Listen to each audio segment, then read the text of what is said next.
Gracias y primero que nada voy a empezar agradeciendo a Virrey Ceballos habernos cedido este espacio para poder hacer esta convocatoria. Bueno, debatimos primero cuál debía ser el título de esta convocatoria y acordamos en que fuera contra la privatización de la cultura, porque digamos que ahí está centrado en la privatización un eje de la política de este gobierno. Lo que quería decirles es que en esta agrupación o esta corriente, por ahora nada más, tomamos a los artistas, escritores, desde un punto de vista de su doble cualidad. Una de esas cualidades es la de ser trabajadores de la cultura, pero el otro punto de vista es el de la libertad creativa. Y a mí me gustaría tocar ambos puntos. Empezando por el de trabajadores de la cultura, hay algo que siempre tenemos que tener en cuenta en cuanto a trabajadores, que es esta condición que tenemos de eternamente contratados. Casi somos trabajadores temporeros, salvo en los casos como es Marcos acá, o en cierta forma Balu también, que está trabajando en programas del Estado. El único que tiene un salario fijo, digamos, el que depende del Estado. En las industrias culturales, llamémosle así, no hay. El problema es que justamente al ser trabajadores y encima esta condición temporaria nuestra, habría que decirle a este gobierno que nosotros también tenemos necesidad y urgencia, porque parece que la necesidad y urgencia solamente venía para un lado. No, los trabajadores en general de nuestro país y los de la cultura entre ellos tenemos necesidad y urgencia. ¿Por qué? Partimos en nuestro análisis, digamos, del partido al cual estamos ligados, que es Política Obrera, de una reivindicación inmediata y urgente que hay que reclamar, y que es el aumento del 100% salarial, y con ello de jubilaciones, prestaciones sociales, etcétera, etcétera. Sin eso, nosotros creemos que todo lo demás no es mentira, pero sí es muy relativo lo que podemos lograr.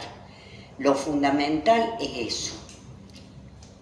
Y vamos a un caso concreto, por ejemplo, como trabajadores de la literatura. Miren, la Unión de Escritoras y Escritores, que es una especie de sindicato en formación, viene sacando hace un tiempo un tarifario de tareas para los escritores. ¿Saben en cuánto está establecido para ese caso el salario mínimo vital y móvil? Todavía en 156.000 pesos. Por lo tanto, las tarifas a cobrar por un escritor, por ejemplo, en las tareas más comunes, como es la corrección ortotipográfica, o sea, de ortografía y la forma en que se escriben las palabras, la tipografía necesaria, les cuento. Esto está establecido a partir de que ese era el salario a diciembre del 23 y considerando el ajuste y la inflación de enero del 24.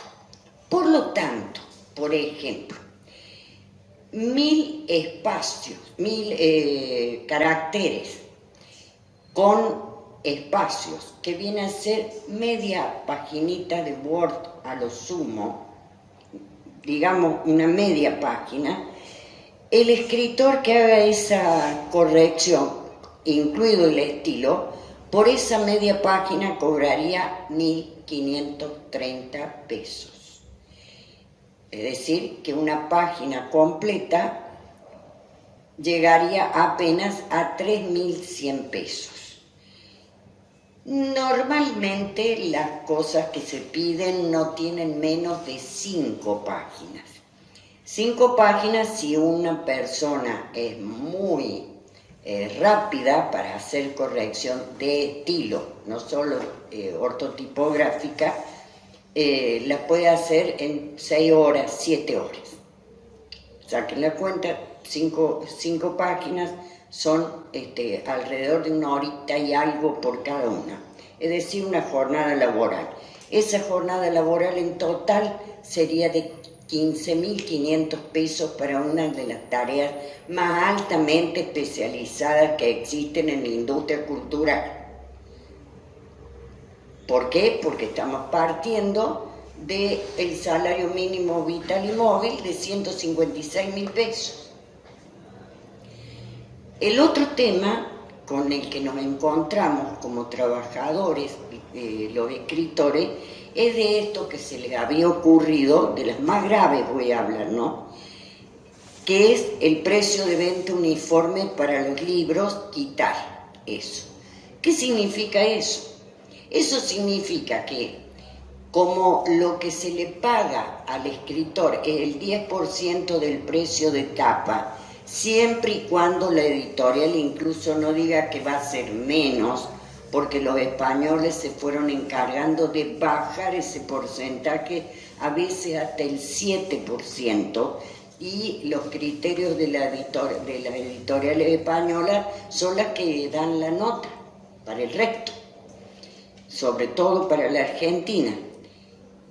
Si ese precio se quita y entonces no se sabe exactamente a cuánto lo van a vender o a decir que lo han vendido, porque ya dejaría de existir el control contable, así de simple, no se sabe cuánto podría llegar a cobrar y si es que cobra un escritor.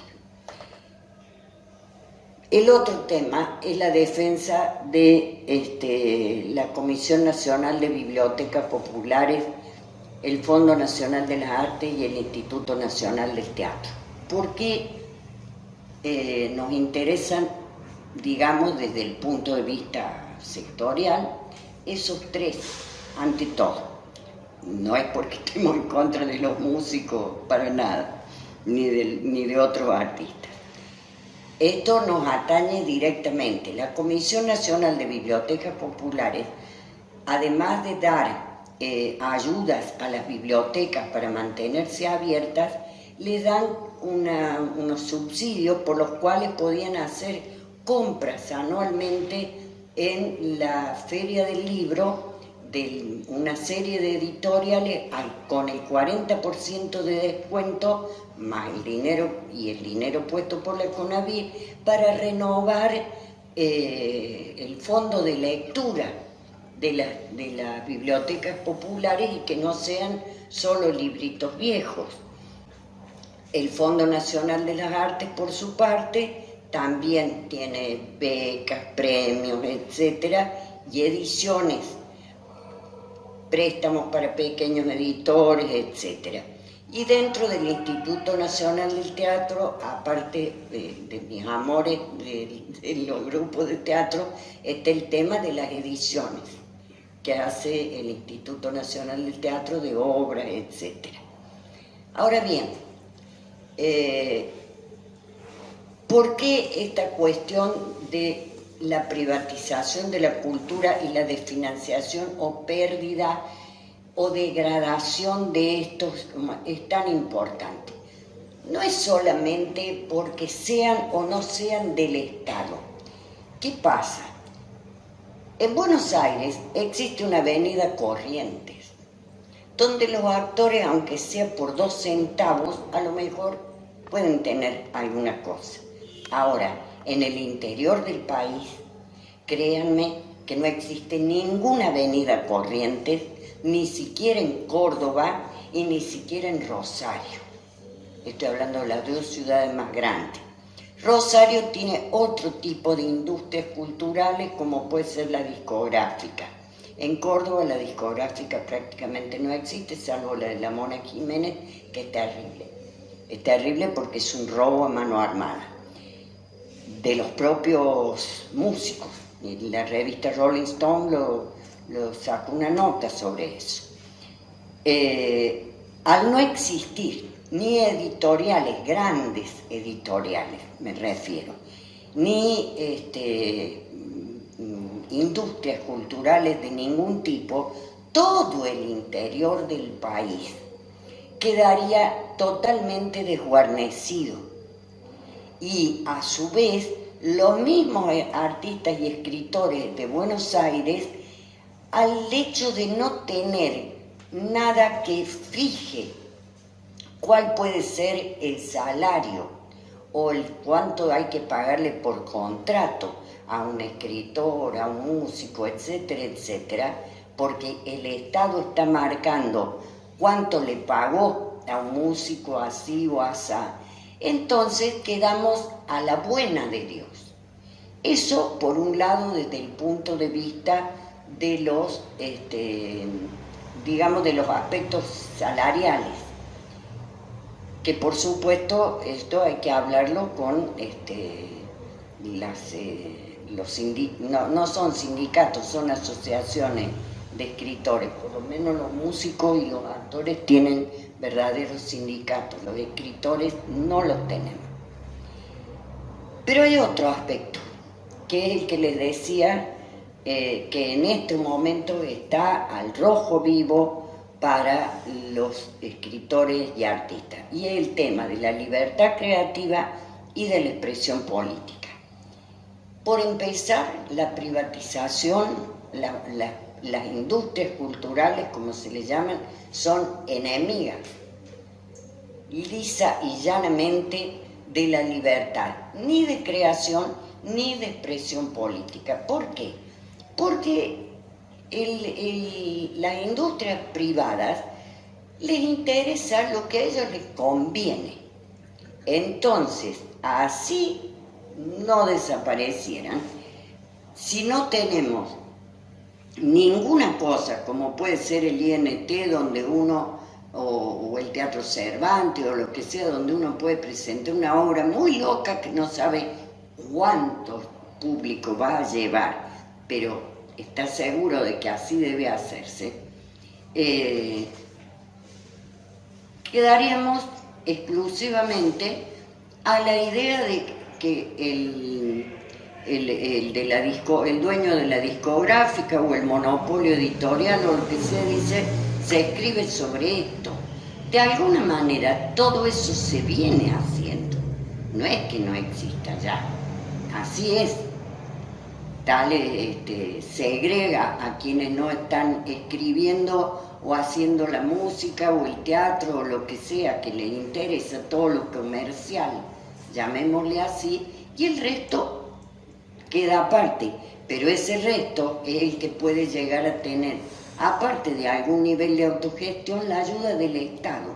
Y eso no es que sea un capricho o un vicio argentino, como nos quieren hacer aparecer.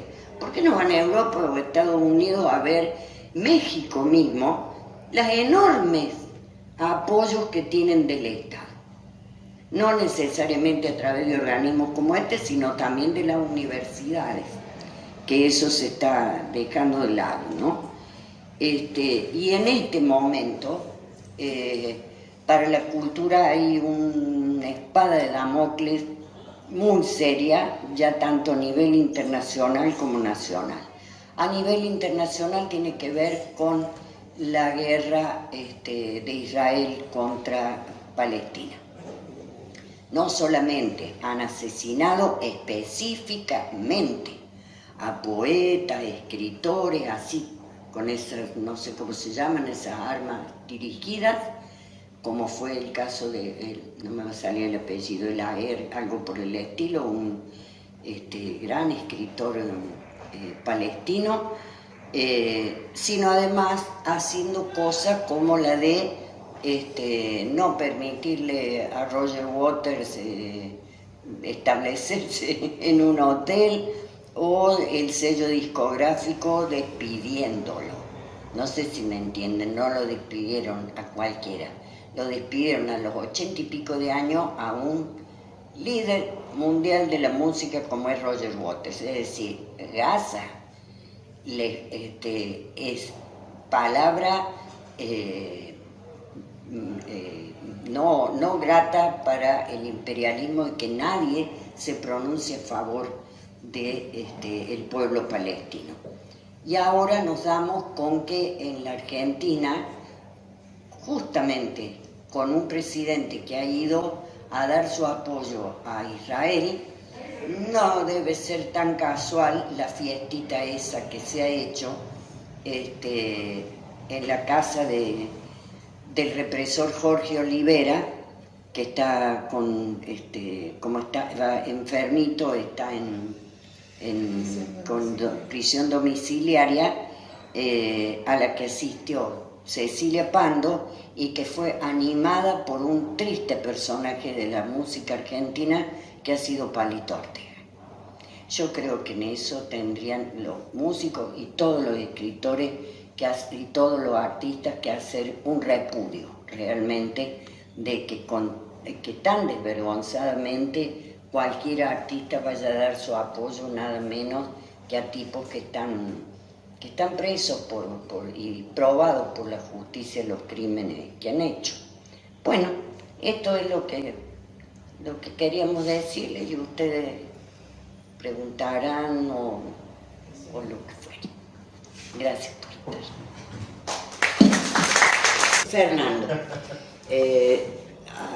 apuntó hacia algo fundamental en la cuestión de los trabajadores del Estado, de la cultura, etcétera, que es cómo nos organizamos. Ha sido excelente la respuesta del sector de la cultura en todo el país a estas imposiciones del DNU y la ley ómnibus.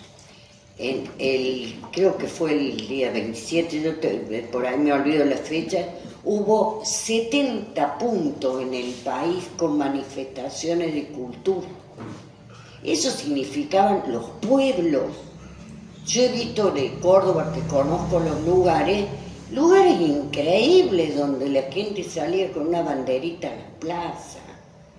Bueno, eso de alguna manera marca un camino, pero por ahora estamos muy al comienzo del camino. La propuesta nuestra es, sí, en eso reconocemos que ha sido fantástico todo lo que hizo, que es la autoconvocatoria. ¿Por qué? Por esto que decía Fernando recién. Si vamos a estar esperando la convocatoria de los sindicatos, las asociaciones, etcétera, etcétera, demos esto por terminado. El tema de la autoconvocatoria, por los medios que se puedan, por los que tengamos. Imagínense si empiezan a cerrar los medios públicos. Va a costar muchísimo mandarle una gacetilla a una radio. Bueno, intentaremos por el WhatsApp, por lo que sea, pero lo que estamos seguros es que empezamos por la autoconvocatoria. La otra es el tema de las asambleas. Nosotros no convocamos a una asamblea esta vez directamente, porque digamos que no teníamos todavía ni el número, pero esa sería la idea. Y esas asambleas tienen que ir a su vez coordinándose regionalmente por